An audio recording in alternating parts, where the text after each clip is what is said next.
Y toda la información que usted tiene en su cabeza, es para nosotros una riqueza y como un bastón que necesitamos para dar esa información. Así que vamos con la primera pregunta, Cece, y es ¿cuál es o cómo se mide la edad de los cerros del Mavicure? ¿Y la geología de los cerros? Sí, recientemente se ha especulado y hay muchas hipótesis sobre la edad de los cerros, ¿sí? Entonces, ¿qué mejor que tener un geólogo del territorio que ha conocido el territorio para que nos pueda hablar un poco de ese contexto de los cerros de Mavicure?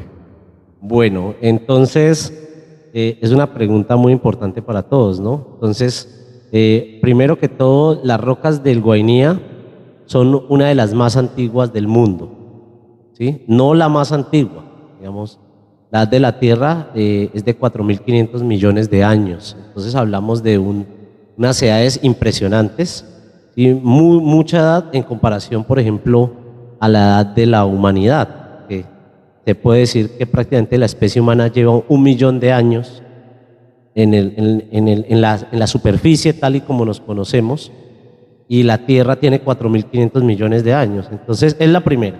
Bueno, ¿de dónde se sacan esas cifras tan locas, digámoslo así? Pues hubo una científica, Marie Curie, con su esposo, ellos desarrollaron unos estudios en minerales radioactivos, en uraninita y otros minerales. Entonces, ella descubrió que el uranio tiene una vida media, y la vida media del uranio en descomponerse de uranio a plomo dura 4.500 millones de años, ¿sí? Y así determinaron la edad de la Tierra. Y por eso también, bueno, la del universo son 13.500 millones de años. La del sistema solar, perdón. ¿Sí? Entonces, la del sistema solar, 13.500, la de la Tierra, 4.500 millones. Entonces, ¿cómo sabemos la edad de los cerros? Hay unos minerales que tienen los cerros que se llaman los zircones. Y los zircones son como una cápsula de tiempo. Entonces funciona como un reloj de arena. Arriba tenemos uranio, abajo tenemos plomo. Entonces, entre más pasa el tiempo, más plomo cae abajo, porque el uranio se descompone en plomo. Entonces es como un reloj de arena. Entonces, entre más plomo haya abajo, más tiempo pasa. Entonces, medimos la cantidad de plomo que hay en las rocas, por ejemplo, de los cerros de Mavicure, y se encuentra que tiene una edad de 1.500 millones de años, 1.540 millones de años, digamos que diferente a los 3.600 millones que por ahí un medio de televisión transmite, pero de igual manera eso es lo fascinante, es el interés de las personas en saber las cosas. Los cerros de Mavicure tienen 3.540 millones de años, que son similares a los que hay, por ejemplo, en Maviso. En la piedra de Maviso, ahí en el sector de San Fernando de Atapo, y toda esa parte se llama, esas rocas del Orinoco se llaman el granito de Parguasa, y esas rocas tienen, ese evento Parguasa tiene 1.500 millones a 1.400 millones de años.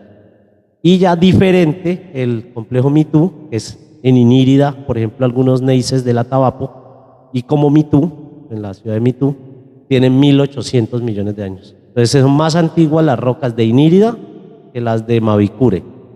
Sí, eso pues digamos que es un dato interesante en el turismo. Por ejemplo, la piedra de los Libertadores. La de Sí. Caño Conejo. La de Caño Conejo tiene 1.800 millones de años. La de Vitina tiene 1.800 La del millones Pajuil. de años. La del Pajuil, 1.800 millones de años. Pero diferencia, digamos que Mavicure tiene 1.540 millones de años. No es la más antigua del planeta, pero sí es una de las más antiguas, porque en esa época la Tierra era puro fuego, digamos, era el precámbrico, y eso, digamos que también esa edad del precámbrico hace que el Guainía tenga oro, ¿sí? Porque las rocas de esa época son las que más concentraron oro en la corteza terrestre. Entonces, Ahí surge otra pregunta, porque normalmente esas formaciones rocosas, o hay unas teorías que a uno le enseñan en el colegio, de pronto algunas en la universidad, no estudié ciencias sino otra rama, pero se dice que de pronto estas formaciones rocosas en otras partes de Colombia se han hecho por erupciones volcánicas. ¿Cuál es esa teoría que de pronto se da de cómo los cerros de Mavicure y todas estos cerros de ahí para arriba sobre el río Inírida llegan a formarse en una parte donde solamente hay selva plana? bueno, digamos que la mejor explicación es cuando ustedes vean los cerros de Mavicure, imagínense las entrañas de una antigua cordillera, ¿sí? Y lo que ustedes ven es lo que quedó de esa antigua cordillera. Esa cordillera se erosionó, era altísima y se comenzó a erosionar, digamos como Roraima. Comenzó a erosionarse, erosionarse, erosionarse y quedó únicamente los cerros de Mavicure. Sí, para uno, digamos, son las entrañas de una antigua cordillera.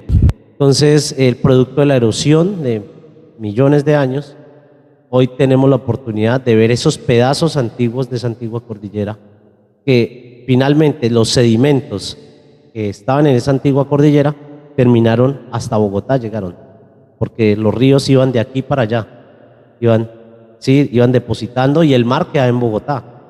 ¿Sí? Entonces, digamos que eso es un imaginario, como una imagen que uno se puede hacer, pero realmente uno lo que ve es los relictos, las entrañas, el corazón de una antigua cordillera, muy, muy antigua y que digamos que hoy tenemos la oportunidad, gracias a la erosión, de vivir encima de ella, prácticamente. Bueno, a partir de eso me nace una pregunta también que tenemos aquí y me salto como un orden y es, ¿qué tipos de rocas y qué diferencias encontramos en el territorio? Bueno, digamos los tipos de rocas son bastante complejas, esa pregunta es muy técnica, pero los tipos de rocas son granitos, rocas de composición granítica, ¿sí? Digamos, por ejemplo, cerros de Mavicure, cuarzo, feldespato, biotita y pegmatitas, digamos que son otras rocas que están ahí. Y vemos rocas metamórficas, por ejemplo en Inírida, en el Atabapo, vemos rocas metamórficas. ¿Sí? La serranía del Naquén, las serranías, esas son otros tipos de formaciones que son metamórficas por la antigüedad. Digamos que en el ciclo de las rocas hay 3 tipos de rocas, sedimentarias, ígneas y metamórficas. Aquí hay ígneas y metamórficas principalmente, con grandes cristales y bueno. Ay, vea qué información tan importante estamos recibiendo hoy aquí nosotros y las personas que están aquí en los medios de comunicación. Y nos gustaría muchísimo si alguien tiene una pregunta por estos medios para hacerle a CC en cuanto a toda esta biodiversidad también que hay en nuestro departamento, que aproveche ahora, porque creo que se nos va pronto, ¿no, CC? ¿Cuándo viaja, CC? Mañana. Mañana, imagínese. Entonces, aquí lo tenemos, de 6 de Reyes, de San Guay. Ah, no, mentira. Bueno, entonces, sigue Joel con otra preguntita ahí. Bueno, yo quiero hacer de pronto, mientras Joel formula la pregunta, hay una rama de la geología que se llama el geoturismo y es muy desarrollado en Brasil, por ejemplo. En Colombia es todavía muy incipiente el geoturismo y es cómo se fusiona desde la geología el turismo, cómo se puede apoyar, por ejemplo, al desarrollo de la cadena turística. Un sitio, por ejemplo, la laguna de Guatavita, ¿sí? Tuvo una discusión que era un meteorito o que sí, o que era un volcán. Entonces, realmente, pues es una laguna glaciar. Entonces, cómo desde la geología se apoya a que extranjeros vayan y visiten la laguna de Guatavita, donde encontraron la balsa del Dorado, ¿sí? Entonces, digamos que aquí en Guainía también, aquí también en Guainía podemos hacer geoturismo. Es un ejemplo valioso, por ejemplo, los cerros de Mavicure.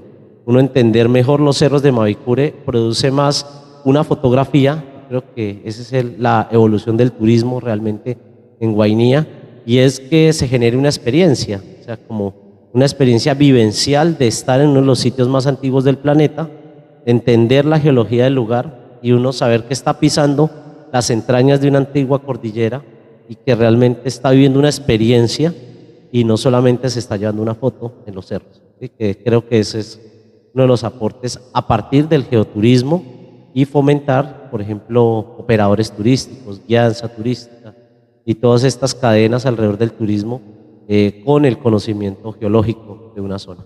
Esa es una tarea que tenemos los guías de poder, Mono, más adelante, a partir de este 2025, de pronto organizarnos y tener esos aportes para que ese mensaje quede para todos nuestros visitantes nacionales y extranjeros. En ese orden de ideas, también se especula mucho de las edades y las características que compartimos con Brasil y Venezuela con el escudo guyanés. Por favor, pónganos un poco en contexto, CC, sobre estas características que también compartimos en el departamento del Guainía.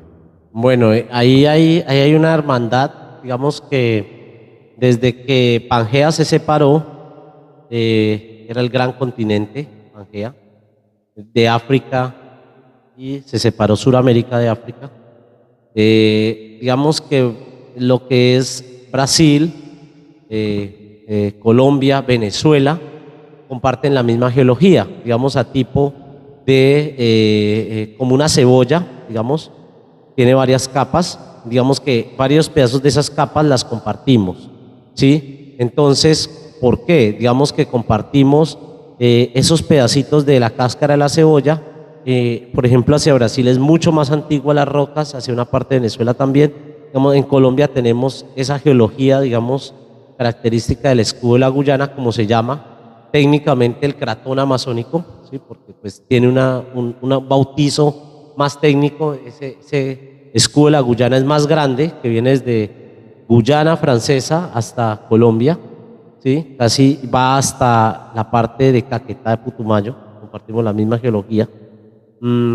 Pero finalmente técnicamente llama el cratón amazónico. Entonces nosotros estamos ubicados al noroccidente del cratón amazónico, ¿sí? Entonces esa es la hermandad, la misma supercontinente, decía que era Pangea, y eso nos hace prácticamente dentro, la geología no se limita por las fronteras de los países, ella no discrimina eso. Entonces digamos que compartimos la misma geología.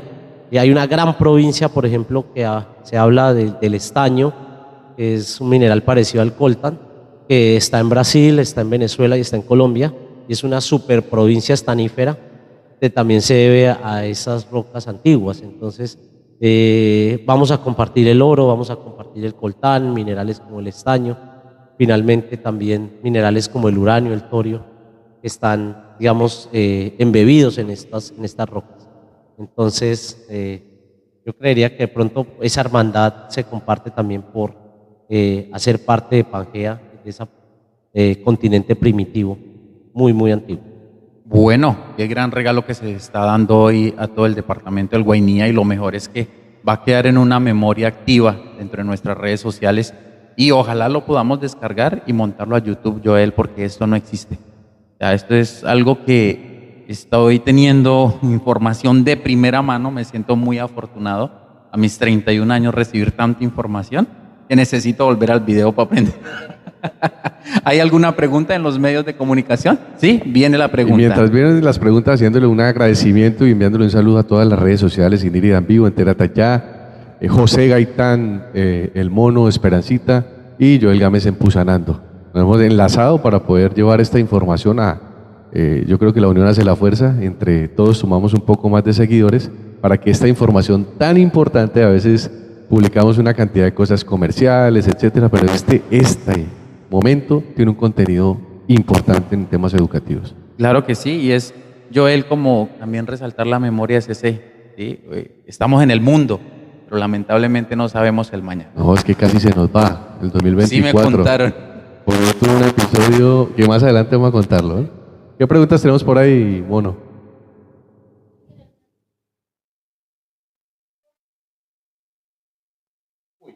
Dios mío. Una pregunta. No, el escudo guyanés es muy antiguo.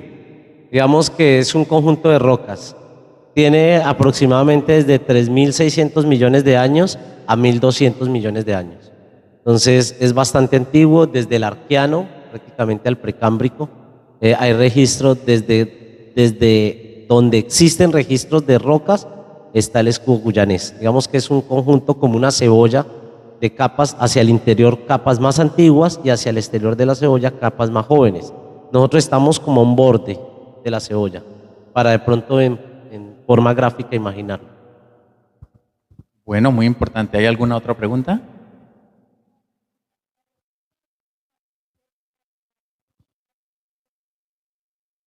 Buena pregunta, pero no, digamos que los cerros de Mavicure, ese color negro que se lo da, gracias Fabián, ¿cierto? Por la pregunta, ese color negro es un líquen es litófago, es decir, que come roca, es un líquen que le gusta la roca, él se alimenta de la roca y del sol. O sea, es un ser vivo. Es pues. un ser vivo, y entonces lo que vemos superficialmente Es roquívoro, come litófago, y entonces él come roca y lo que vemos superficialmente eso es el líquen. Ese líquen cuando se moja, ese líquen cuando, y fuera de eso hay algas y otros musgos, entonces usted lo pisa y se resbala. Entonces realmente, y en especial con la humedad, pero lo que uno ve superficialmente en la roca no es el color de la roca original, la roca es como gris cuando se quiebra, realmente tiene otros colores, pero lo que uno ve superficialmente es ese líquen que le gusta comer roca y se ha desarrollado y se ha sobrevivido. Yo creo que ese líquen es tan antiguo, sería más antiguo que la misma humanidad, es el líquen negro que está pegado a la roca. Importante dato. Uy, sí. La verdad tengo que volver al video, Joel, porque este señor aquí es impresionante. ¿Hay alguna otra?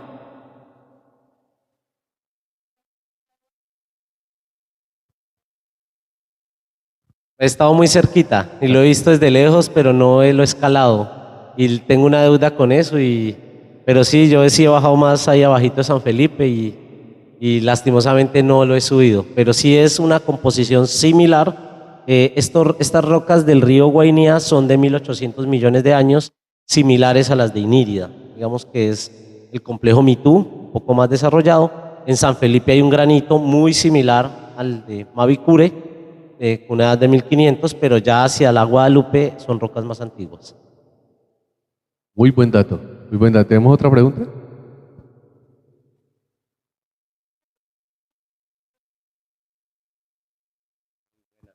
El feldespato es ese cristal alargado que ustedes ven en las rocas de los cerros o por ejemplo, está en todo lado, acá está en todo, que es rosado, es rosadito, a veces blanquito, a veces gris. El feldespato, por ejemplo, Corona, no punto Corona, sino tiras por la no, Corona lo busca para hacer cerámicas. Entonces, el feldespato, eso es un tectosilicato de aluminio, de potasio y finalmente es el material principal utilizado para cerámica, para las también baldosas, para las porcelanas, digamos que es la fuente cuando el feldespato se meteoriza, se vuelve caolín y otras arcillas que finalmente terminan siendo también útiles para hacer arcillas, cementos y cerámicas. Entonces el feldespato es un mineral que está en todo lado, es de color rosado, a veces parecen como tablitas, en los cerros de Mavicure son alargaditos, en Maviso son redondos y así cambian dependiendo del lugar, pero es el mineral tan abundante como el cuarzo en esta zona. Es radioactivo porque tiene potasio, entonces cuando uno lo mide con el Geiger ruge porque el potasio se libera argón, se transforma en argón, como el uranio se transforma en plomo, el potasio se transforma en argón. Entonces no debemos construir casas con roca pura porque terminaríamos respirando argón, ¿sí? Entonces él se desintegra en argón y por eso es radioactivo el potasio. Pero es un feldespato, es un mineral muy común en estas rocas, como rosadito, como gris.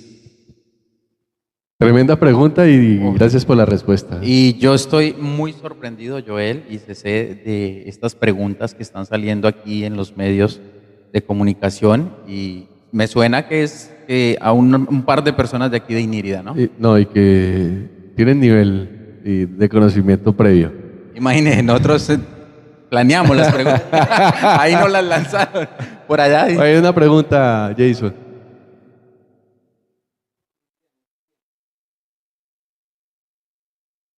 Margarita Lucía.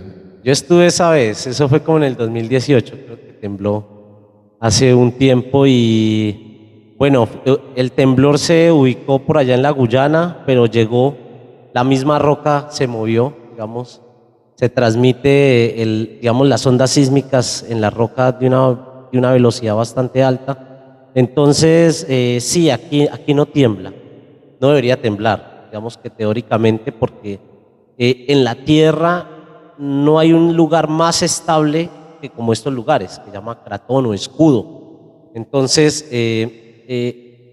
si aquí tembló es porque hubo un sismo muy grande, afortunadamente bien alejado, pero digamos que tiembla muy pocas veces. La frecuencia de los sismos es muy rara vez. Entonces, si ustedes tuvieron la oportunidad de sentir ese sismo, es como una vaina histórica. No debería temblar en teoría, pero lo vivimos y los que lo vivimos se sacudió todo feo y yo creo que vivimos una sensación muy miedosa, pero no debería temblar. Digamos que teóricamente es la zona más estable del planeta tectónicamente, ¿sí? Diferente en Bucaramanga, diferente en Ibagué, diferente en Bogotá, Villavicencio, que son zonas tectónicas activas. Esta es una tectónica muerta, esta es pasiva, aquí no debería temblar. ¿Listo? Entonces, y está buena la pregunta. Por ahí hay otra pregunta. Pero claro que no soy el invitado del invitado SC, pero vamos a ver si no me ayuda.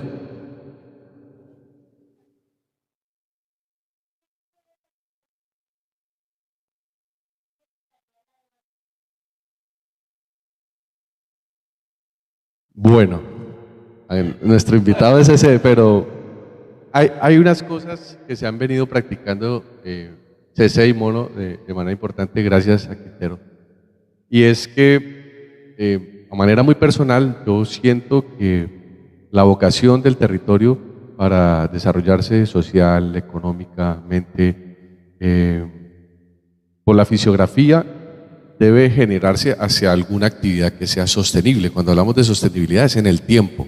Sostenible no puede ser 6 meses, no puede ser 10 años, 20 años, sino que siempre podamos generar, suplir las necesidades actuales sin agotar el recurso para futuras generaciones. En ese orden de ideas hay muchas marcas y muchas empresas que han hecho acá varios esfuerzos. Lo ha hecho la Corporación Ambiental, lo ha hecho Aroma Verde, se hizo por medio de negocios verdes, y es tratar, no limitarle a una persona, no puede hacer esta actividad porque tiene familia, tiene que alimentar, pero sí canjearle de alguna otra forma, migrar a otras economías sostenibles, como lo es en el turismo, y hay registros en el año 2020-2021 que entre Remanso y Venado aproximadamente 46 familias salieron de esa actividad extractiva y hoy están certificados como guías de turismo, tienen sus empresas turísticas y están generando, no como el guía, no como la persona ya tercerizada, sino el dueño del letrero, el dueño del aviso, generando una actividad sostenible. También debe tener un límite más adelante cuando esto se siga desbordando en temas turísticos, porque cada atractivo turístico tiene una capacidad de carga que debe ser medida, y en esto se vienen trabajando por medio de las entidades gubernamentales y del sector privado, que queremos, igual que como el Mono, igual que como todos los que queremos el territorio, jamás agotar estos atractivos naturales, sino que sean sostenibles en el tiempo. Voy a robar la palabra a Joel también. Y digamos que hay que pensar y a plantearnos la pregunta si el oro es bueno o malo, ¿cierto? Si el coltán es bueno o malo, ¿sí? Y definitivamente la pregunta es, no es malo. O sea, lastimosamente los malos somos nosotros, los que a veces se hacen las actividades sin conocimiento. Digamos que la minería bien hecha, en un lugar adecuado, por personas que sepan hacerlo o que generen los beneficios que son, es buena, ¿sí? Hay por ahí un autor, un ambientalista, para las personas que de pronto no están en contra o están en contra de la minería, que nos están escuchando, que es respetable también su posición. Ninguna actividad en la selva amazónica se hace sostenible, ninguna. O sea, el término de desarrollo sostenible en la selva amazónica, en un bosque, por ejemplo, no es sostenible en nada, ni el turismo. Pero se tiene que hacer, hay cosas que se tienen que asumir, digamos. Entonces, producir comida, por ejemplo, deberíamos producir comida. Que se haga de manera sostenible, eso es mentira. Turismo, deberíamos hacer un buen turismo, ¿sí? Sostenible, aunque veamos en la realidad que a veces también el turismo no es sostenible. Menos la minería. Minería jamás va a ser sostenible, ¿sí? Y menos amigable con el medio ambiente. pero si, digamos que si hay parámetros, políticas, digamos que actualmente desde el gobierno nacional, desde el gobierno departamental, municipal, unas instituciones, por ejemplo, nuestra corporación y otras instituciones hacen grandes esfuerzos para ver y, digamos, hacer Pronto minimizar el algunas impacto. actividades de manera más inteligente, más, ¿sí? Pero realmente ninguna actividad en un bosque como los que conocemos acá se puede hacer de manera sostenible. Solo vivir nosotros en Iniria ya es una carga ecosistémica tan brutal que lo hemos visto con el pasar de los años, ¿sí? Cada día vemos los lugares más intervenidos, pero de todas maneras, con conocimiento se podría pensar en hacer minería de manera sostenible, ¿sí? O lo más aproximado a la sostenibilidad. Con conocimiento se puede hacer un buen turismo. Con conocimiento se puede hacer una buena producción agropecuaria, ¿sí? Y finalmente es eso, y es obviamente que a través de la voluntad de nuestros gobernantes que se puede lograr finalmente llegar a este nivel de inteligencia con el medio que nos rodea. Entonces, de pronto, como para ir avanzando, en este momento, nosotros, ustedes, los que nos están escuchando, todos tenemos una gran responsabilidad, un gran reto, y finalmente es entre todos tratemos de hacer un mejor futuro entre todos, y es hacer las actividades a partir del conocimiento, del mayor conocimiento, educar a nuestros hijos, es la primera acción yo creo que importante, y yo creo que ese es el cambio generacional también, que las nuevas generaciones vengan con esa iniciativa propia. Entonces, bueno, no sé si, para no extendernos por ahí, ¿cierto? Muy bien, está bien. Eh, Sentimos que en los últimos años el departamento del Guainía ha estado como en tendencia, como de moda, ¿sí? Acaba de pasar una cumbre de gobernadores, pero el año pasado hubo una actividad muy importante que fue el Congreso Mundial, la COP16. Estaban hablando del tema de biodiversidad en la sede de Cali, pero además que el logo que lo tenemos por aquí, ¿ya? El logo de la COP16 CC orgulloso porque fue inspirado en la flor de Inírida. La flor de Inírida se ha convertido en uno de nuestros símbolos turísticos naturales de la biodiversidad de Colombia, pero también que son del Guainía, así como nuestro símbolo turístico también lo es, los cerros de Mavicure.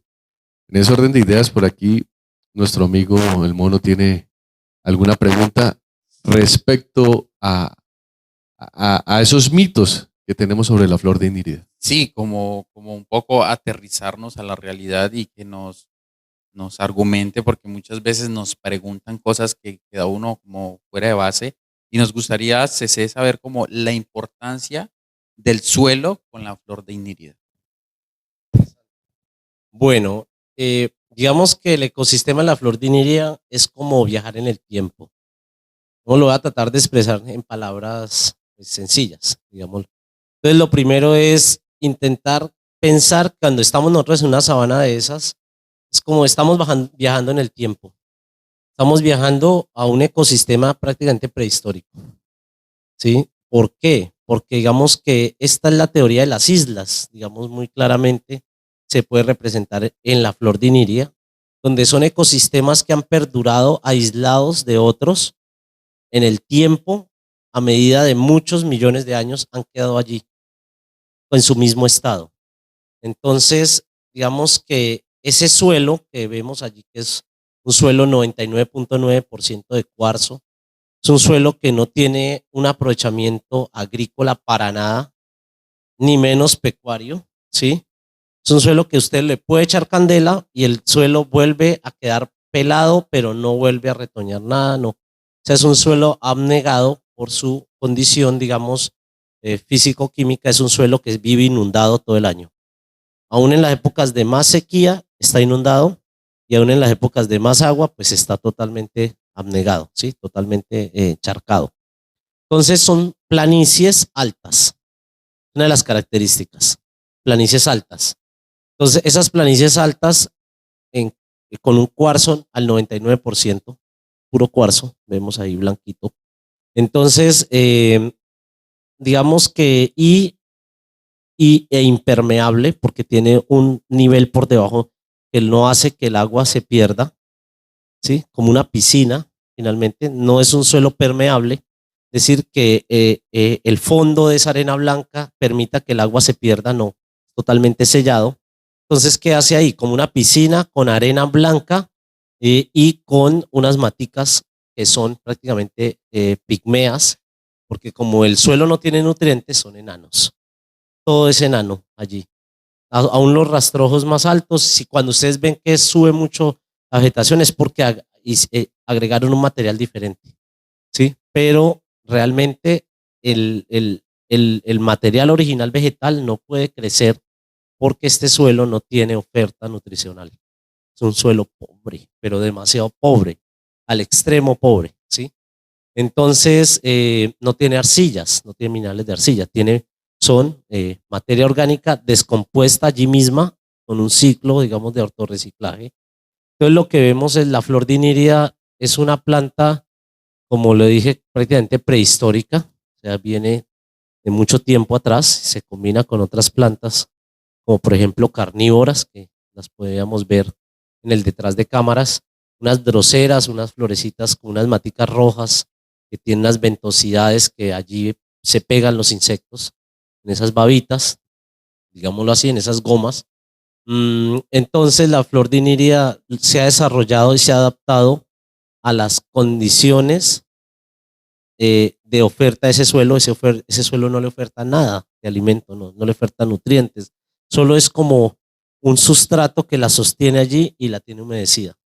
Esas son las condiciones de ese suelo. Entonces, ¿qué vamos a ver allí en ese suelo? En esas sabanas altas, porque son más altas aunque Inírida, que la ciudad de Inírida está encima, entonces, digamos, sobre el nivel del mar, en altura son mucho más altas que Inírida misma.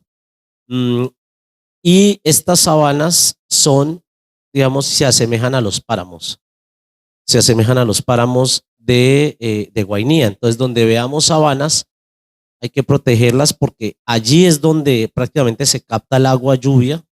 Luego esa agua lluvia va y aporta a los caños. Es decir, que si queremos agua limpia en los caños, tenemos que tener sábanas limpias, ¿sí? Entonces, la flor de Iniria es un símbolo de biodiversidad. ¿Por qué? Porque representa la complejidad, finalmente, de un ecosistema de agua sin aporte de nutrientes y preservando las condiciones de un ecosistema muy, muy antiguo, que sigue allí, perenne. Muy sensible, una pisada prácticamente comienza a alterar el ecosistema. ¿Sí? Uno puede ir a visitarlo, obvio, con mucha, pues, digamos, discreción, pero que finalmente sí podemos aprovechar es para sacarle el máximo provecho a estos paisajes a través del turismo. Digamos que estos suelos, ¿cuál sería el futuro, la vocación de estos suelos? Es la conservación, ¿sí? Digamos que la conservación de estos suelos permiten garantizar el agua limpia a los caños, por ejemplo, Caño Vitina, Caño Coco, Caño Bonito, todos estos caños sabanitas, todos estos nacen finalmente esas aguas son captadas allá en esas grandes piscinas, esos páramos de Guainía, digámoslo así, ¿sí? Entonces, por eso es importante y este suelo es muy sensible, realmente, y es el relicto de muchos años, millones de años, de rocas estar descomponiéndose, rocas ricas en cuarzo, y que finalmente ahí lo que vemos es solo cuarzo, casi 99.9 de cuarzo. Entonces, esas son la flor de Iniria y ese es el suelo de la flor de Iniria y es bastante complejo. Una preguntita que nos queda. Su merced hablaba que para estar las arenas blancas, luego un nivel de agua importante, pero ¿cuál es ese material que permite que no se filtre el agua, como en otras partes, por lo menos el Coco o otras sabanas en Guainía? Pues finalmente la roca, ¿no? Debajo de la sabana, digamos de esas arenas blancas, viene la roca. Ella Y la roca es como impermeable. el sello. Es el sello que estaría debajo y no está tan profundo, digamos, 6, 7 metros ya en algunos lugares se encuentra, en algunos lugares más superficialmente. Sí, Bueno, roca. Joel, vea, aprendiendo hoy con CC, muy, muy agradecido de este espacio tan bonito. Y por ahí nace una pregunta, por allí hay un saludo. No sé si sabe quién es Juan Carlos Hernández, más conocido como El Gato. Le manda por ahí saludos. ¿Y dónde hay otra preguntita por ahí?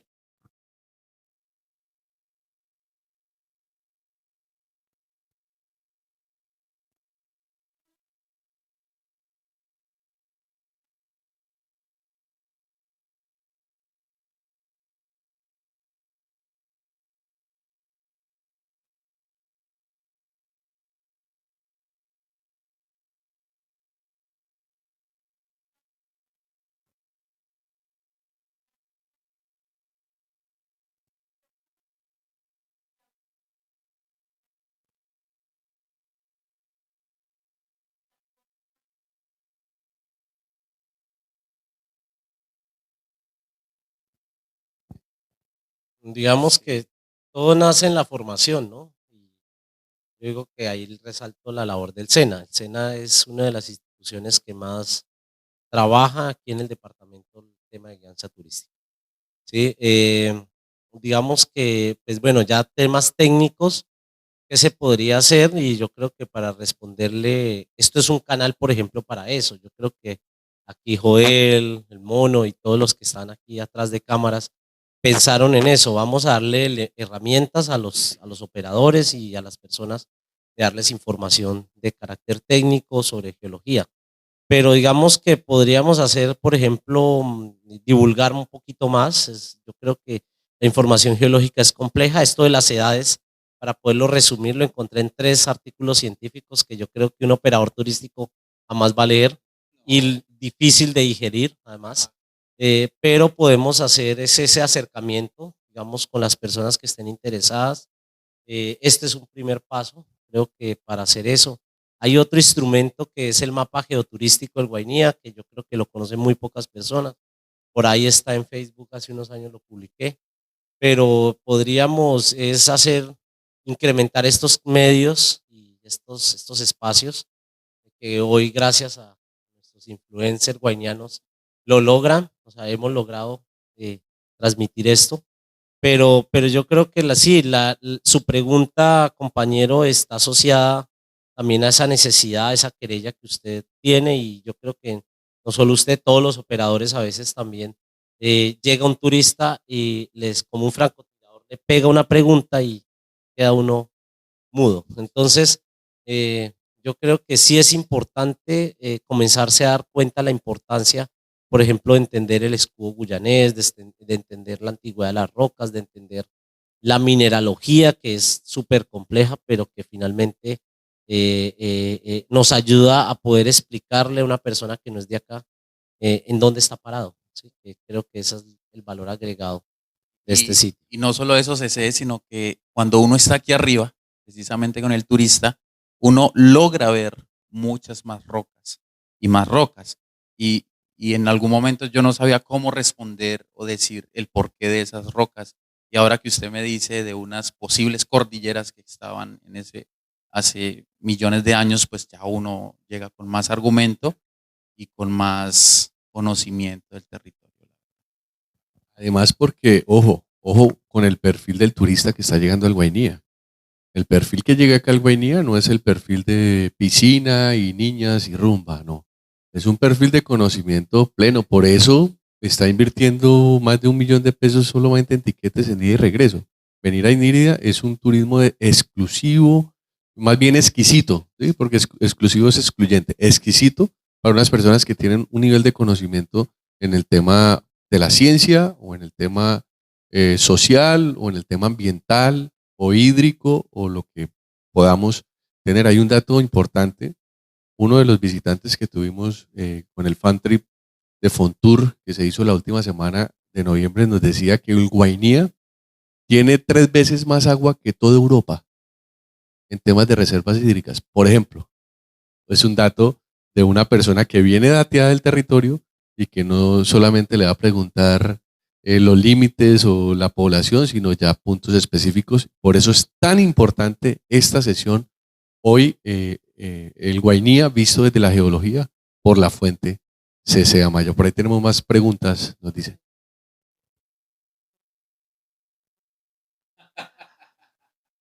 Sí existe. Sí, no, no, una historia de la vida real. Estamos en un cerro por allá en Cañocón, Cañocuica, me acuerdo. Y íbamos puros hombres oliendo a feo, un día de trabajo. Y pasamos todos pegados así como en un abismo, pegados a una roca y olió a mujer, así como perfume de mujer. Cuando nos dimos cuenta, hay unas maticas que parecen una violeta, no sé si las conozcan, una flor así blanquita pegada a la roca, y todos nos pareció raro, y claro, y eso era lo que olía a mujer, y el indígena nos decía, esa es la pusana. Entonces, ya hablando con un con un etnobotánico, nos decía que la pusana sí existía también desde el punto de vista científico, y tiene unas moléculas aromáticas que pueden afectar también el cerebro. ¿Sí? Entonces, digamos que generar unos efectos psicotrópicos, digámoslo, en las personas.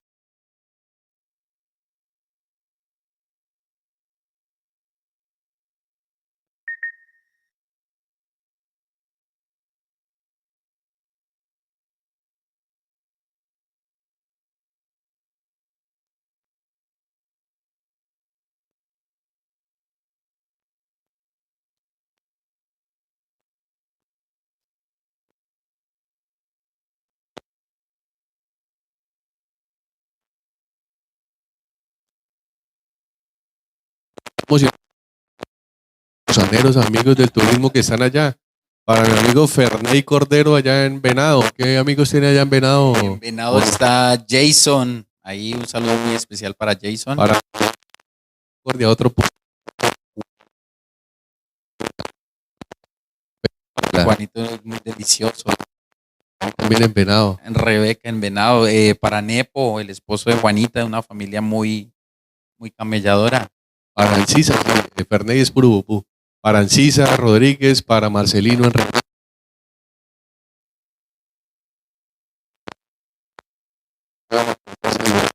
Bien, tiene mucha razón lo que su merced está diciendo, que el tema aromático, porque pues densicoira, o palabras quiere decir mujer perfumada, ¿no? Que ha sido tocada por el tema de la pusana. Para Vicky, una pusana allá de Venado, una guía muy...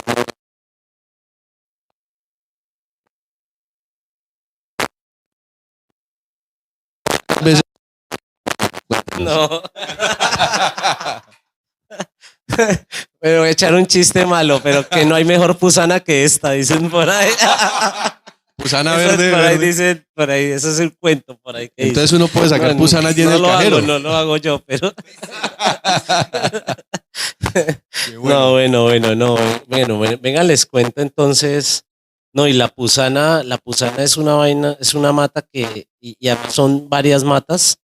Hay unos que son como bejucos, y eso lo vi con los curripacos en el río Guainía, y ellos, hay unas pusanas que son para saludar, ¿sí? Entonces tienen una reunión muy importante, se echan la pusana en la mano y, por ejemplo, si es con el enemigo, como decían ellos, como alguien van a negociar algo, entonces se echan esa pusana. Entonces te dan la mano y usted cambia su actitud y ya pueden hablar a negociar. O sea, no solo hay pusanas de enamorar, o sea, hay todo tipo de pusanas. Entonces, hay muchas, digamos, sustancias Para que le vaya bien en la pesca. en la pesca y otras que son, sí, como para finalmente. Yo creo que esta selva tiene tantas historias y nuestros maestros indígenas son los que más saben de ella, y lo poquito que nos cuentan eso uno lo deja sorprendido, la verdad, sí. Por ahí tenemos otra pregunta, nuestro amigo de Guainía, entérate ya, también de venir en vivo, las redes sociales del Mono y en también qué pregunta tenemos, Jason.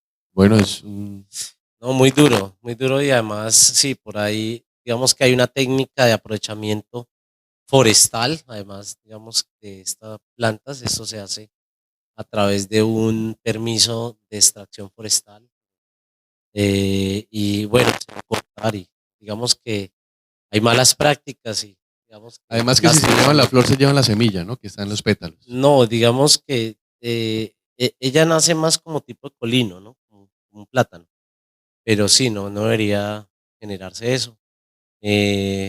No, digamos que hay muchas sabanas, ¿no? Son kilómetros cuadrados de sabana, Sí, yo le quiero pero compartir que de sí, pronto los que tenemos la oportunidad de vivir en Inírida y vamos hacia Vitina, que es pues, donde está el tema de la flor en su estado natural, está Kenke, que está generando conservación y un sendero muy, muy interesante. Pero me anduve una parte del departamento del Guainía que no les voy a decir dónde queda. Pero tuve mucha alegría porque anduve más o menos unas 3 horas y millones y millones y millones de flores de Inírida, donde nos dicen, wow, todavía hay esperanza, hay muchísima vegetación de flor de Inírida y eso a manera personal me da mucha alegría. Aquí no tenemos yo creo que ni tal vez un 4 o 5% de lo que pude ver en un recorrido de solamente 3 horas. De 3 horas y también hacia, todavía en el departamento del Guainía, pero también en el resguardo Atabapo.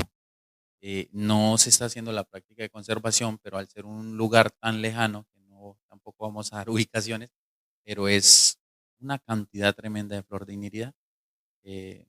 Como lo dice Joel, es como gratificante Sí, decir como que alentador un poco. sí, como que hay esperanza, ¿sí? Hay esperanza hasta que llegue el ser humano. no. No, tengamos, o sea, entre todos somos responsables de proteger, ¿no? Y yo creo que este llamado de atención que nos hace pues la persona que está ya comentando y que lo hace con todo el corazón, yo creo que también es la invitación a tener un poco de conciencia con este ecosistema, los rallies, a veces los mismos turistas en bicicleta, nosotros los que vamos a pie, que vamos a llevar a alguien a que conozca el lugar y desafortunadamente a veces arrancan la florecita de mala manera. Entonces, sí, gracias y es que entre todos nos pongamos juiciosos a cuidar ese ecosistema que queda cerquita acá. Está distribuido kilómetros cuadrados de esa flor en todo el departamento, pero sí toca comenzar a cuidar lo que está más cerca, porque después nos toca ir a más lejos y y va a pasar eso finalmente. Sí, pero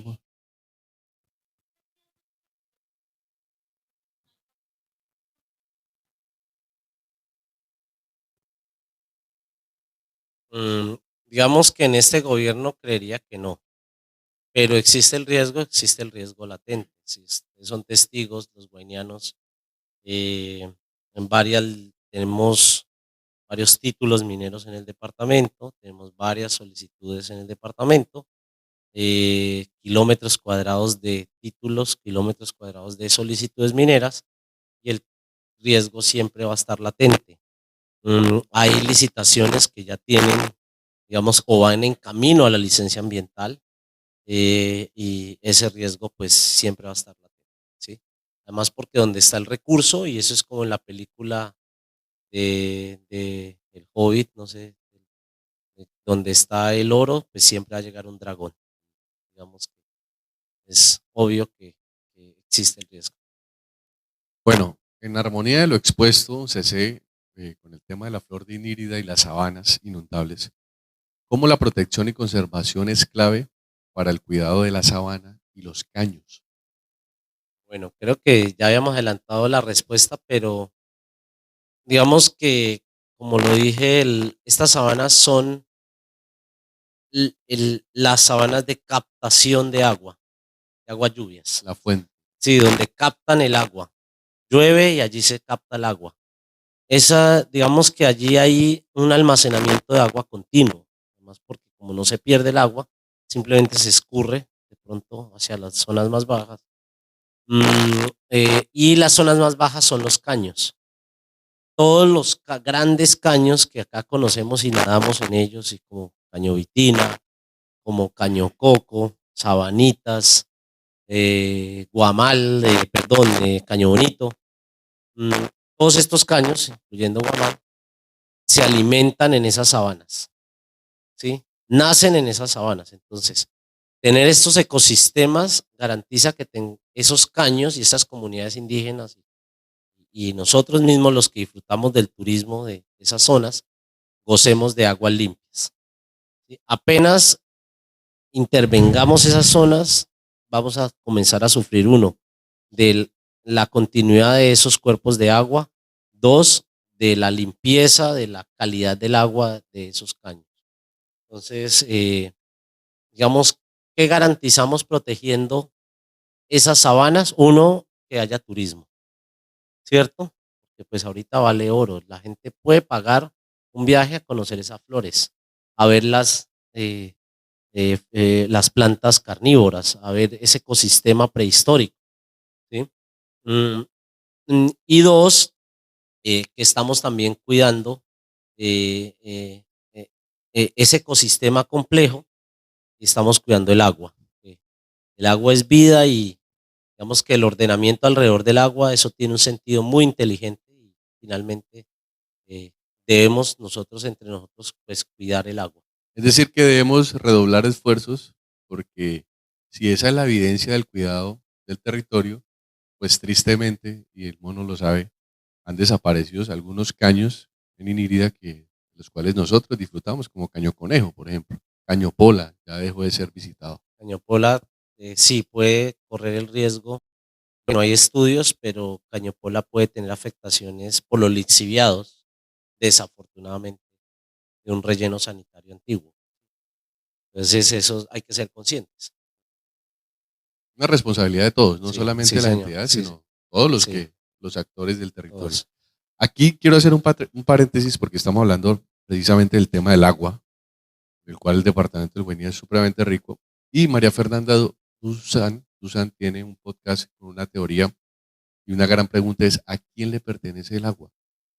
¿A la zona andina, los páramos o a la región amazónica de Colombia, que es donde se condensa por medio de todo este tema del clima? Estas nubes llegan a la cordillera y se desprenden y ese es el ciclo. Y ella habla de unos ríos voladores, ¿sí? Entonces, ¿a quién le pertenece el agua? ¿Realmente nace en la región amazónica o nace en la cordillera en los páramos? Bueno, desde el punto de vista geológico, hidrogeológico, ahora vamos allá, otra rama de la geología.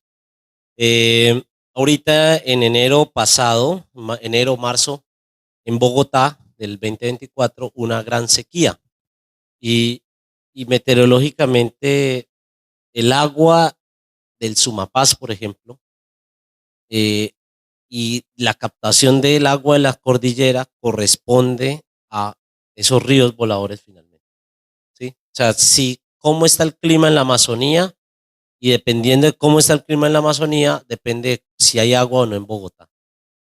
Y ahí es donde nosotros estamos haciendo un gran aporte, digamos, como región, ¿sí? Esta región, este territorio, aporta el agua a Bogotá, finalmente, ¿sí? Permite que esas grandes industrias trabajen, que las personas se levanten, se puedan bañar, ¿sí? Y a trabajar, que el Transmilenio aún funcione. Depende de que haya agua. Si no hay agua, las ciudades van a colapsar. Entonces, ahorita viene una gran sequía nuevamente, esperemos a que no sea tan fuerte. Entonces, es una realidad que en Bogotá el agua ya está escaseando, ya la están racionando, ya, ¿sí? Y los que vivimos en Bogotá sabemos eso. Sin agua, una gran ciudad como Bogotá colapsaría. Acá todavía hay agua, afortunadamente, no hay racionamiento de agua, ¿sí? Pero si acá faltara el agua y dejara llover acá, digamos, allá va a escasear 2 veces más, ¿sí? Entonces, el agua, desde un punto de vista ya global, mundial, hay unos ciclos de restauración, tanto de evaporación de los océanos como también de la selva, y hay bastante agua. Y finalmente ese ciclo del agua viene de esos grandes ríos, tanto subterráneos como también aéreos, que son esos grandes monzones y que regulan toda la temperatura del planeta, finalmente permiten equilibrar esos ciclos hidrológicos. Entonces, el agua en la Amazonía, si no hay agua en la Amazonía, no hay agua en la cordillera, literal, ¿sí? Entonces, cuidémosla entre todos, ¿sí? Y yo creo que eso es un compromiso que debemos volvernos conscientes. Y sobra, pero en otros lados escasea. Bueno, yo creo que esto es o sea, es aprendizaje tras aprendizaje y me siento muy afortunado aquí, Joel, donde estoy sentado, escuchar a CC y más orgulloso me hace sentir que es guainiano. Es como que lo que más me pega en esta noche. Y aprovechando que estamos hablando de río y de agua, CC, quisiéramos saber el porqué del color del agua en los ríos. ¿Sí? Tenemos un amarillo, que bueno, se puede entender un poco, pero también tenemos un café, también tenemos un rojizo, ahora el atabapo que viene que es negro, y eso para mí también es increíble. Y Caño San Joaquín. Bueno, técnicamente son colores de los ríos. Entonces hay aguas blancas, como el río Guaviare, que es amarilla. O sea, técnicamente voy a decir los nombres y luego lo traduzco. Entonces, aguas blancas, las del río Guaviare, aguas negras, las del río Guainía, Tabapo, San Joaquín. Digamos que Inírida es un intermedio entre blancas y negras, ¿sí? Entonces, cuando se habla negra es el color que se le da técnico, ¿sí? Pero el agua del río de Caño San Joaquín, del río Atabapo, del río Guainía, son rojas, o sea, se ve rojo, ¿sí? Entonces, esto sucede desde la sabana. La sabana hay el primer caldo de materia orgánica, descomposición de materia, y se pone rojo. Desde allí empieza el color. Entonces, las hojas se descomponen en unos ácidos orgánicos, la madera, llaman los taninos. Entonces, los taninos, como sucede en un barril de roble, cuando se mete ron o whisky, ¿sí? Entonces realmente el ron es translúcido, transparente, digámoslo así. Pero el ron recibe ese color rojizo de la madera. Entonces, lo mismo que sucede en un barril de roble, cuando se está añejando ron, sucede en las aguas de estas sabanas. Se empieza desde la sabana, luego pasa al caño, y más materia orgánica y más rojiza, más rojiza. Estos ácidos orgánicos también hacen que el suelo sea ácido, ¿sí? Y que las aguas sean ácidas y que los suelos sean ácidos, ¿sí? Entonces, proviene finalmente este color rojizo, tan característico, por ejemplo, de Caño Vitina, rojo, rojo, rojo. ¿Por qué? Por los taninos, que son ácidos orgánicos de las maderas. ¿Sí? De esa madera en descomposición es la que finalmente produce que el agua sea roja. ¿Sí? Entonces, ya el río Guaviare son aguas blancas, dije que eran aguas blancas, entonces vienen en el agua transparente, digámoslo así, ¿sí? Pero como hay arcilla en el fondo del río, los suelos son arcillosos, vienen de toda la cordillera, prácticamente el río Guaviare viene de bien arriba de la cordillera, ¿sí? Después aún antes de que se llama Guayabero y antes Ariari, sí, viene transparente el agua, pero en Granada Meta, sí. Entonces con el Guayabero, exactamente, y después de eso vemos allá ya que comienza a captar arcillas de los suelos arcillosos de alrededor y se vuelve amarillo.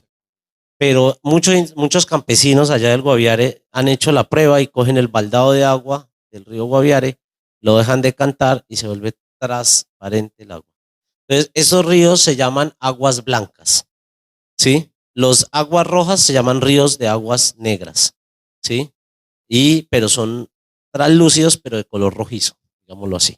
Y en la profundidad se ve negro, ¿sí? Entonces el atapo, cuando usted lo ve negro, es porque está en una zona profunda, entonces esa agua roja se ve negra, ¿sí? Por eso, pero en el satélite se ve negro, ¿sí? Esas aguas rojas. Y el inírida es una mezcla. El inírida es como verdoso, digamos. Hay gente que uno no, difícil de definir el color del río Inírida, y el Inírida comparte la mezcla entre aguas rojas y aguas blancas, y eso hace que sea único ese color del río Iniria. ¿Sí? Los caños generalmente que alimentan el río Iniria son rojos. ¿Sí? Hay unos caños, por ejemplo, en Caño Bocón, que uno ha subido por el Cuica, ¿sí? Por esos caños, son blancas, transparentes, aguas transparentes. Aguas de, por ejemplo, serranía, son aguas verdes, pero transparentes de color verde. ¿Sí? Entonces, eso se debe también a los minerales, al flúor, a otros elementos que le dan coloración al agua. Pero en aguas rojas es los taninos, que son ácidos orgánicos. Y las aguas amarillas, como el Guaviare, son ricos en sedimentos y por eso la pesca. Entonces, los pescados prefieren ríos ricos en sedimentos. Los pescados, la mayoría de las especies no prefieren aguas negras, o sea, aguas rojas. Solo algunas especies, el pavón, la mojarra, esas sí les gusta. Pero los grandes pescados, los monstruos de río, prefieren ríos como el Guaviare. Entonces, el tipo de agua va a depender la pesca. Y aún más allá, los ecosistemas del río Guaviare son mucho más ricos en animales que los ecosistemas del río Guainía y del Atabapo. La Atabapo, hasta la caza es escasa, hasta los animales del bosque son escasos porque sus suelos son muy infértiles, son demasiado cuarzosos, son demasiado ácidos, ¿sí? Entonces eso hace depender mágicamente, digamos, o bueno, científicamente, el tipo de suelo va a determinar también los ecosistemas que están sobre ese suelo y la riqueza natural de los ríos, la riqueza, por ejemplo, el tipo de fauna de peces del río Guaviare es mucho más rico que el río Iniria, ¿sí? Aunque en el río Iniria hay peces, pero menor proporción que el río Guaviare. Y totalmente escaso el río Atabapo. Uno, si va a pescar al río Atabapo, debe conocer muy bien qué especies puede coger allí, porque no van a ser muchas en comparación al río Guaviare. Entonces, digamos que eso depende mucho del tipo de agua y de lo que lleva el agua en suspensión, ¿sí? O en solución. Bueno, vea que tantos datos tan importantes estamos recogiendo el día de hoy para las redes sociales, para nosotros, y que hay que de verdad, Joel, guardar toda esta información. Va a quedar como un documento de consulta. Y ya estamos en la etapa final de esta sesión y esta entrevista. Tenemos unas preguntas acá y un par aquí ya para terminar. Así que, Jason, ¿qué nos dicen por ahí?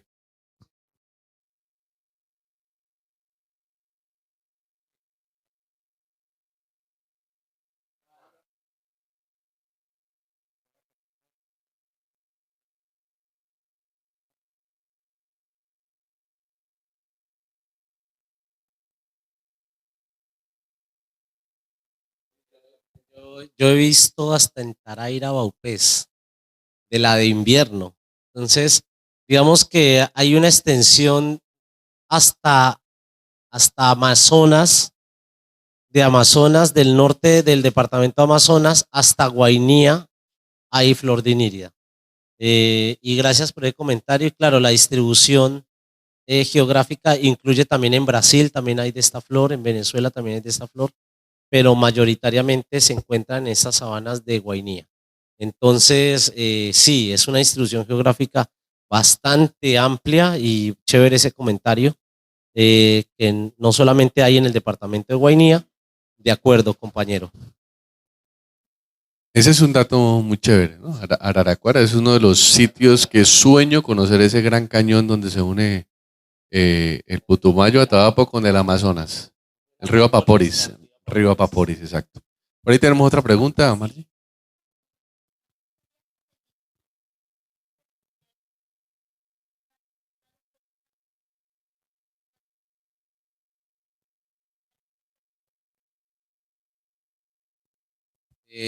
Bueno, yo creo que sí va desgastando los lugares, obvio, hay que reconocer eso.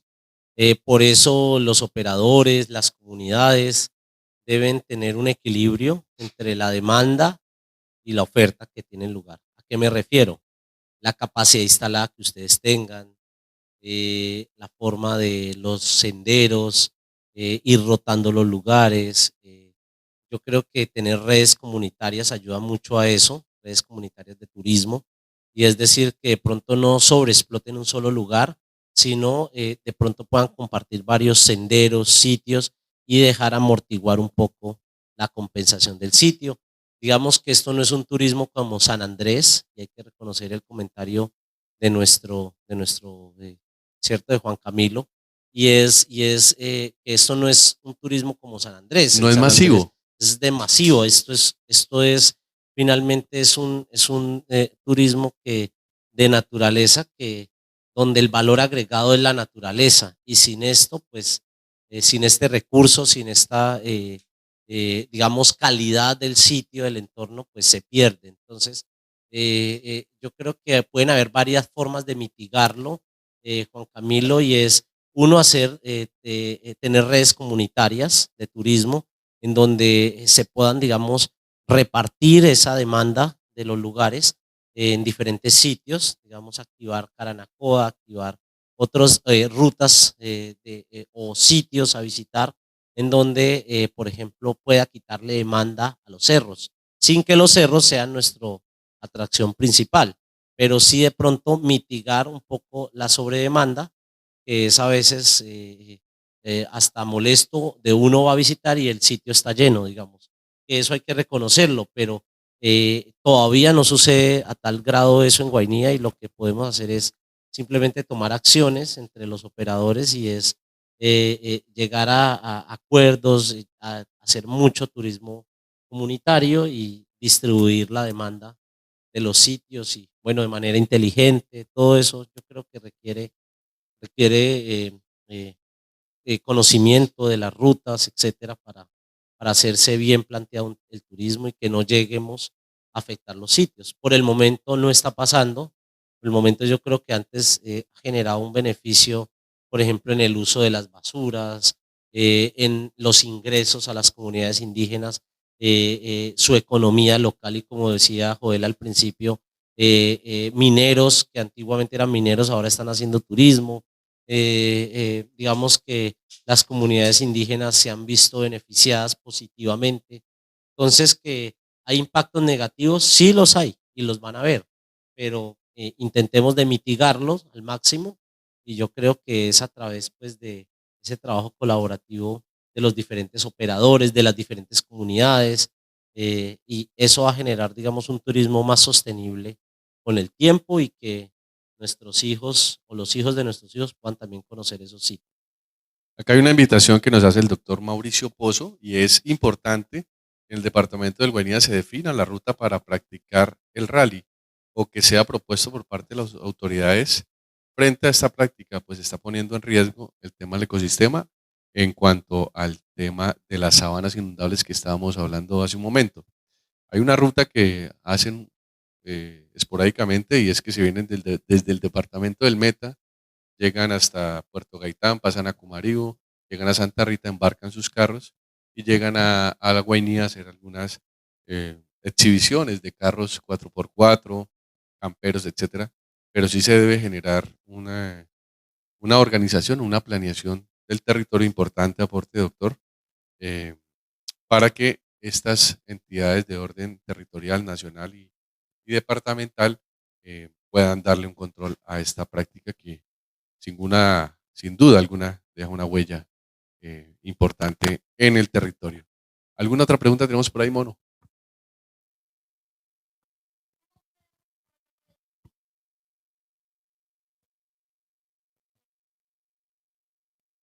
Se nos adelantaron, Joel. Se nos adelantaron, la pregunta la tenía. Ahí tenemos la siguiente pregunta. Ajá, vamos para allá. Unámonos. Porque llegamos a un punto muy importante. Ya estuvimos hablando de los cerros de Mavicure, de la flor, de las sabanas, de los caños. Y ahorita vamos a hablar de las pinturas rupestres, el tema del coco. ¿Sí? Esas pinturas rupestres, cómo podemos precisamente evaluar un poco esa herencia cultural. Incluso hay algunas hipótesis que remontan migraciones incas por esta parte del territorio. La cultura puinave y algunos curripacos lo tienen como propio. Allí hay unas prácticas importantes en temas de artesanía, arcilla. ¿cómo podemos poner en contexto a todos nuestros personas que están conectadas en este momento, CC, sobre ese tema del coco? Entonces, bueno, no, esto, gracias, ustedes se nos adelantaron, oiga. Ya alguien leyó el guión por ahí, un spoiler, un spoiler. No, bueno, no, digamos la geología y es una rama de la arqueología, se llama la arqueometría. Entonces, la arqueometría se desarrolló en Francia con equipos de arqueólogos y geólogos. Y bien, ustedes ahí le pegaron al asunto. Y es digamos que hay varias técnicas y y la más sencilla es la del carbono 14. Sí, entonces el carbono 14, como el carbono es 12, no sé si ustedes saben, pero el carbono 14 se puede pasar al carbono 12. Entonces igual el reloj de arena, igual. Entonces se puede saber la madera, qué antigüedad tiene. Pero cuando hablamos de rocas, espérenme en un momento, bueno, no. Cuando hablamos de rocas es más difícil, digamos, cuando se habla de un labrado. Entonces, en pinturas rupestres como las de San José el Guaviare, se hizo un estudio de paleomagnetismo en arqueopaleomagnetismo, se llama así, en la pintura. Entonces, la alineación del campo magnético de la Tierra en ese momento alinea los minerales de hierro de la pintura rupestre y se puede saber la edad de la pintura aproximadamente, ¿no? Esto hay muchas discusiones alrededor de estas edades. En un petroglifo es más difícil. Les digo, en un petroglifo es mucho más difícil que en pinturas y que, por ejemplo, en maderas, ¿sí? Y en cerámicas es más fácil, porque cuando se encuentra una cerámica, la cerámica, por ejemplo, tiene ceniza, tiene carbón, ¿sí? Y tiene unas mezclas las cerámicas, entonces se pueden datar de manera más fácil, por carbono 14.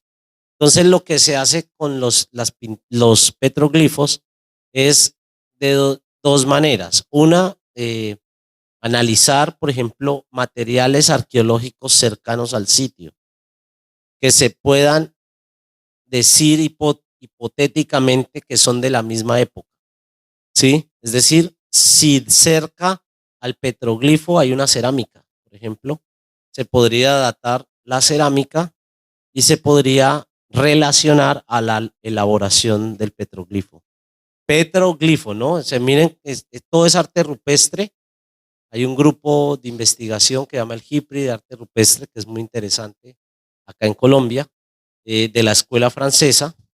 Y finalmente ellos estudian todo lo que es el arte rupestre, desde las pinturas, que son las que están en San José el Guaviare, los petroglifo, que es el labrado sobre la roca, y hay otros, digamos, tipos de arte rupestre. Entonces, en especial, acá en Guainía, pues no se han reportado todavía pinturas rupestres.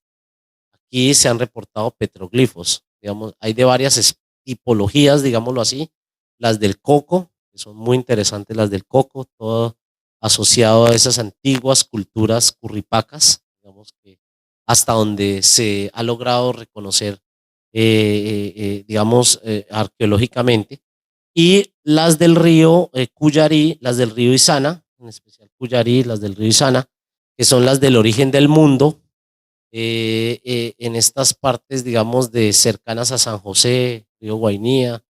Entonces, digamos que estos petroglifos, las del Orinoco, que son las pinturas más grandes, los petroglifos más grandes del planeta Tierra, hasta el momento reconocidos en el río Orinoco, que miden más de 100 metros, algunos petroglifos, una sola, digamos, una figura de una serpiente. Entonces, digamos que la edad en este momento no es posible ser determinada directamente en el petroglifo. ¿Por qué? Porque el método de elaboración del petroglifo no permite dejar un registro cronológico, como en el caso de las pinturas rupestres, sí. En el caso de las pinturas rupestres, sí, porque el hierro que quedó en la pintura queda magnetizado y queda orientado. En cambio, en la madera también, la cerámica, digamos, si tiene carbono, se puede hacer. Entonces, en los petroglifos, como ha sido un labrado, ese labrado no puede determinarse su edad. Lo que se hace es correlacionarlo con otros objetos arqueológicos que se encuentran cerca al sitio. Se dice, esos tienen determinada edad.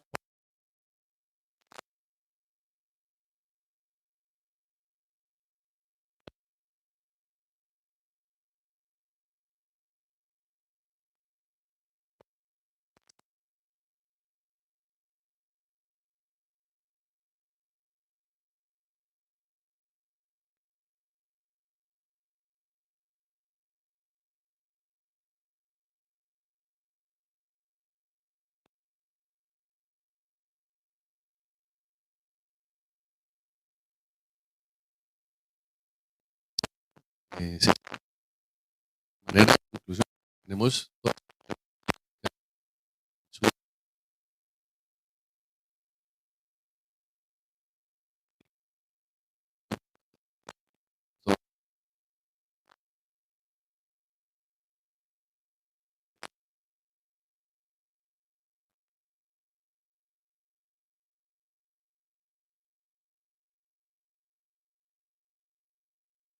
ahora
A esto es como yo digo, pues, de la misma escala que el turismo.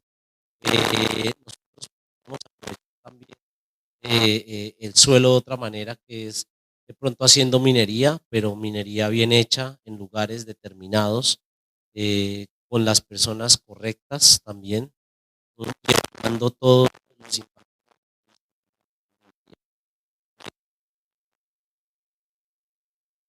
El departamento está en aprovechar su triple frontera y en expandir el comercio, tanto la importación como la exportación de productos, aprovechando las condiciones de frontera. Finalmente,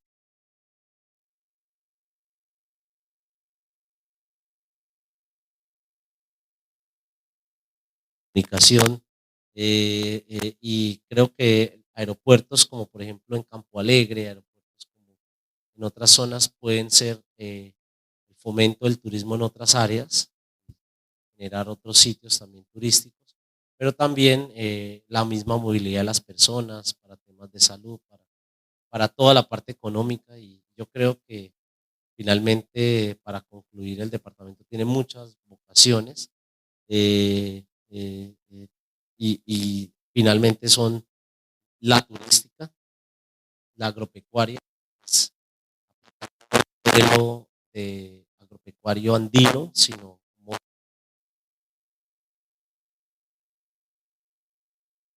especies potenciales para esta zona amazónica. Y por último, algunos otros recursos que, por ejemplo, los materiales de construcción. Yo digo, madre, los materiales de construcción, tenerlos lejos hace encarecer. Por ejemplo, ya los que han construido en Guainía saben que Iniria no va a dejar de crecer, pero que finalmente las personas que sueñan con tener una casa propia finalmente quieren conseguir materiales de construcción baratos, y eso, yo creo que eso también es un potencial a futuro para el desarrollo económico, porque si las personas tienen vivienda finalmente y propia, pues viven mejor, tienen mejor calidad de vida. Entonces, hay muchos aspectos finalmente, pero esos en general, diría que se le debe meter toda la capacidad, todo el billete, toda la voluntad política a estos temas tan importantes. Entonces, gracias a ustedes. También le quiero mandar un saludo a mi mamá, a mi papá, de pronto, si están viendo. Eh, entonces, saludarlos. Entonces, no, y muy contento con ustedes. Y esperamos que en esta silla, en futuros momentos, espacios que ustedes generen, vengan personas que nos enriquezcan a todos y que puedan contarnos de este departamento que tiene mucha historia, y yo creo que esto es un valor agregado para todos nosotros, y que finalmente nos enriquece, que nos cuenten también temas sobre nuestro departamento, la historia, todo eso. Yo creo que eso Bueno, vale oro. CC, Oiga, hoy quiero, perdón un momentico, porque hay una persona que está conectada y va a ser yo creo que este es el inicio, pero vamos a tener otros personajes acá importantes. espera, Joel, que voy para allá, algo así. Pero quiero enviar un saludo y ya. Listo. A ver. La doctora Ángela López, cirujana guainiana del Instituto Custodio García Rovira, está conectada en este momento. Envía un saludo muy especial para CC, para todos, y diciendo sí, que el turismo ecológico y sostenible, ese es el camino, que involucra a toda la población urbana y las comunidades rurales. Saludo para la doctora. Qué bonito ese saludo también, y saludar a todos los que se conectaron, ¿no? El mío creo que quedó fallo de batería, pero agradecer especialmente también a Iniria en vivo, Entérate Ya, en Pusanando, porque la verdad ellos saben que nos hemos tratado de reunir y como que hacer cosas. La primera cosa que hicimos fue la señal, pero no es el tema de hoy, porque hoy estamos dándole un regalo al departamento nosotros, y es esta memoria viva. Y Joel, me nace un juego aquí, Sí. y es, por ejemplo, CC, ¿usted a quién sentaría aquí? Uy, bacano, bacano, sí. Yo voy a decir rápido, yo a Lirio Torcuato, yo lo sentaría aquí, pero deteniéndolo en unas partes de los guiones para que lo escoja acá toda la noche. Bueno, hay que apuntar a ese nombre ahí, nuestro gran amigo Alirio. Alirio. Oiga, ¿qué es lo que más le saca la piedra? No, a mí, Le pues sirve. madre, no, a mí muy pocas cosas, a mí a veces mis hijas, pero ya voy aprendiendo. ¿Cuántas tienes ese? Dos hijas, Los nombres de ellas. Salomé y Ana, Ana. muy lindas, muy Están lindas. en Guainía. Sí, están acá ahorita. Tienen sangre de ciencia. Por acá hay una pregunta. Humberto Amaya, gran escritor. ¿Quién será?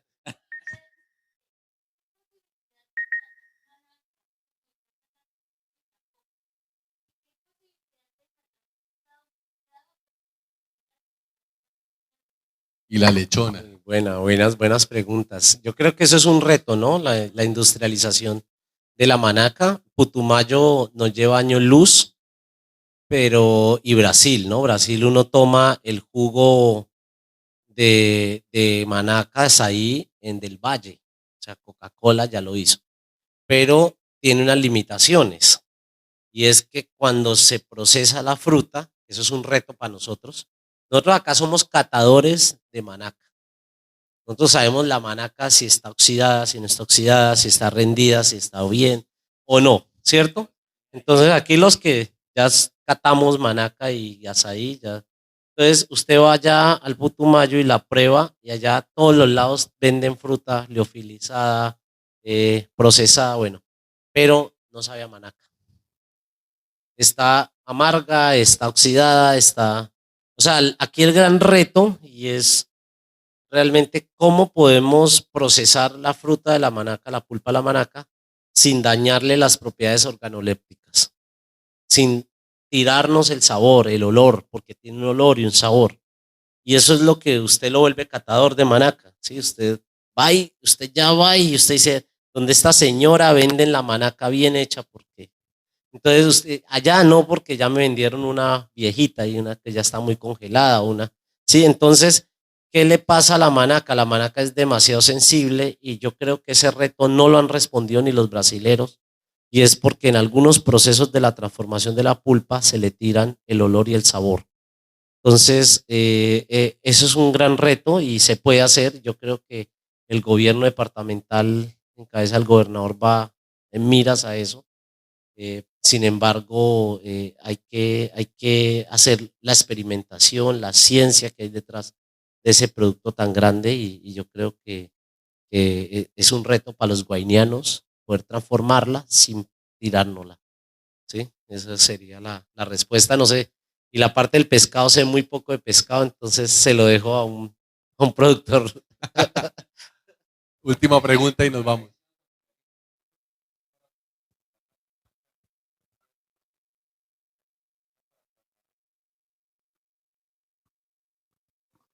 Hay un tema logístico importante, ¿no? Tenemos el galón de combustible más costoso del país. No tenemos vías, nuestras vías son los ríos. Los motores fuera de borda consumen de manera importante el combustible. Más todas las cláusulas que tienen los navegantes de aquí para arriba. Exacto. Entonces es Por ejemplo. Entonces bastante. yo creo que ahí toca hacerle un valor agregado, como están haciendo en Chátare con el chocolate Yayu, mi amigo Sergio Gaitán. Nelson, perdón. Un saludo para la gente de Chátare. Se sabe que el río Guaviare tiene mucho cacao, variedad Manabén, que se le sube el río, cuando baja está nutrido. Están aprovechando más o menos unas 300 hectáreas. Darle ese valor agregado, contar una historia en el empaque para que el mercado no nos ponga el precio, sino el productor ponga el valor en el mercado, ojalá internacional. Yo creo que de esta forma vamos terminando. José, César, hermano, muchísimas gracias. Bendiciones en su andar. Gracias por compartir todo este conocimiento con todos nosotros. Gracias a José Gaitán. Gracias a Iniri Vivo, a Delio Pinzón, a Jason Betancourt, entre ya, a todos los amigos de Empusanando, a Margie, a todas las personas que están detrás de cámaras por esta primera producción en llavería, ¿no? Juntos. Claro que sí, y eso me pone a soñar en grande, Joel. Yo creo que nos merecemos un canal de televisión de Iniria Guainía. O sea, hoy sentado aquí frente a celulares que hoy hacen que lleguemos con la información a su casa, a su cama. Creo que podemos seguir haciendo este tipo de programas, Joel, y siguiendo como el paso a paso de estos regalos que nos prometimos darle al departamento en sus 60 años, porque es que son 60 años que se vienen, ¿no? Desde 7 de febrero del 2025, estamos a un mes, casi exactamente, Sí, sí, de mañana los un mes. 60 años. ¿Y su merced cuántos tiene? 37. Bueno, su merced hace parte de más de la mitad de su historia en el departamento del Guainía, ¿no? Amigo come huevo. Era de los come huevo, ¿no? Sí, sí, sí. Del instituto. Saludo a todos los Huevo y leche, huevo y leche. Los guainianos saben. Los guainianos. O sea, solo lo entendemos nosotros, yo creo. Tengo unos videos que vamos a estar pasando más adelante de CC niño y CC joven inquieto por la ciencia. CC, una persona que está ahorita en la primaria, en el bachillerato, de pronto, con este discurso suyo, lo ve muy grande. Y este man con ese conocimiento, ¿cuál es esa invitación a esas nuevas generaciones en cuanto a la ciencia y lo educativo? No, que bueno, que no se desanimen, que madre pa'lante, todo se puede, todo es posible. Se vale soñar, se vale ser terco, pero nunca bajar la guardia. Y yo creo que finalmente ahora el mundo es más fácil, tenemos mayor competencia, entonces eso nos hace que al final seamos, o sea, preocuparnos por ser mejores. Yo creo que eso es lo más importante. La competencia en el mundo está muy dura, muy grande, pues hay mucha información, eh, y yo creo que es soñar y estar preparado para los retos, la resiliencia, toda esa vaina. Yo creo que lo que dice uno de los CEOs de LinkedIn, y es los power skills, que son las habilidades de poder, se tienen que desarrollar más que las habilidades duras. O sea, uno se debe preocupar más por ser buena persona que aún por saber mucho. Y trabajar en equipo te ayuda más a llegar a cumplir, digamos, tus metas y tus sueños.